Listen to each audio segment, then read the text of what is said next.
അവസാനമായി പ്രിയപ്പെട്ടവരെ, ആ നരകത്തെക്കുറിച്ച് നമ്മൾ മനസ്സിലാക്കേണ്ടത് ആ നരകവാസികളുടെ രൂപത്തെക്കുറിച്ചാണ്.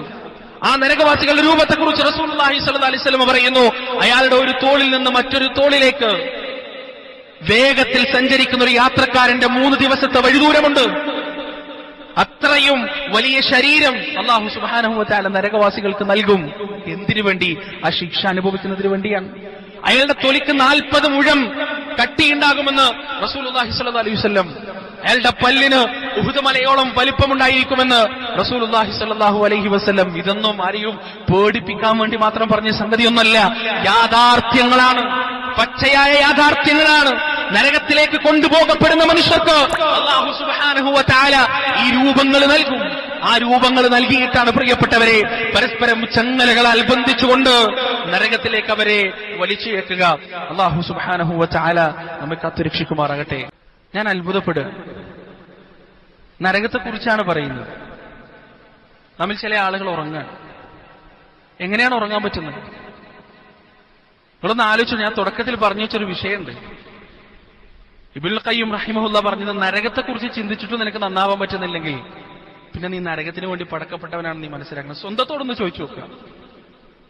നരകത്തെക്കുറിച്ച് പറയുമ്പോൾ നമ്മുടെ കണ്ണുകൾ അടയുന്നുണ്ടെങ്കിൽ, നമ്മുടെ ഹൃദയം മനസ്സുമാവുന്നുണ്ടെങ്കിൽ നമ്മുടെ ഈമാനിന് കാര്യമായ പ്രശ്നം സംഭവിച്ചിട്ടുണ്ട്, വലിയ കുഴപ്പം സംഭവിച്ചിട്ടുണ്ട്.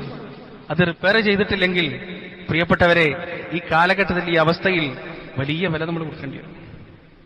കാരണം രാവിലെ കാണുന്നവൻ, രാവിലെ സ്വബീസ്കരിച്ചവനും വൈകുന്നേരം ആകുമ്പോൾ കാഫറാവുന്ന കാഴ്ചയാണ് ഇപ്പോൾ കാണുന്നത്. നിരീശ്വരവാദിയായിട്ട് ഇസ്ലാമിനെയും പ്രവാചകനെയും തെറി വിളിക്കുന്ന കാലഘട്ടം. ആ പ്രവാചകൻ പറഞ്ഞതുമാണ്, ഒരു കാലഘട്ടം വരും അന്ന് രാവിലെ മുസ്ലിമായിട്ട് കണ്ടോ നിങ്ങൾ വൈകുന്നേരം കാഫറായിട്ട് കാണും. ആ കാലഘട്ടത്തിൽ ശക്തമായ ഈമാനില്ലാതെ ജീവിച്ചാൽ രക്ഷപ്പെടാൻ കഴിയൂല, കഴിച്ചിലാവില്ല നമ്മൾ. അതുകൊണ്ട് നമ്മുടെ ഈമാൻ നമ്മളൊന്ന് പുനഃപരിശോധിക്കണം. നരകത്തെക്കുറിച്ച് പറയുമ്പോഴും നമുക്ക് ഉറക്കം വരുന്നുണ്ടെങ്കിൽ പിന്നെ എന്തിനെക്കുറിച്ച് പറയുമ്പോഴാണ് നമ്മൾ കേൾക്കുക? എന്തിനെക്കുറിച്ച് പറയുമ്പോഴാണ് നമ്മൾ ശ്രദ്ധിക്കുക? അതുകൊണ്ട് ആ നരകത്തിന്റെ 7 കാര്യങ്ങളെക്കുറിച്ച് വിശദീകരിച്ചു കഴിഞ്ഞു. ആ നരകത്തിലേക്ക് പോകാനുള്ള എല്ലാ വഴികളും നമ്മൾ അടച്ചു വെക്കുക. ആ നരകത്തിലേക്ക് നമ്മൾ ക്ഷണിച്ചു കൊണ്ടുപോകുന്ന കൂട്ടുകാരുണ്ടെങ്കിൽ അവരുമായി നമ്മൾ എന്നേക്കുമായി ഗുഡ് ബൈ പറയുക. കാരണം നരകത്തിൽ വെച്ച് നടക്കുന്ന ചില സംഭാഷണങ്ങളെ കുറിച്ച് അല്ലാഹു സുബ്ഹാനഹു വ തആല പറയുന്നുണ്ട്. യാ വൈലത അലൈതനി ലം അത്തഖിദു ഫുലാനൻ ഖലീല ലഖദ് അദല്ലനി അനി ദിക്രി ബഅദ ഇദ് ജാഅനി.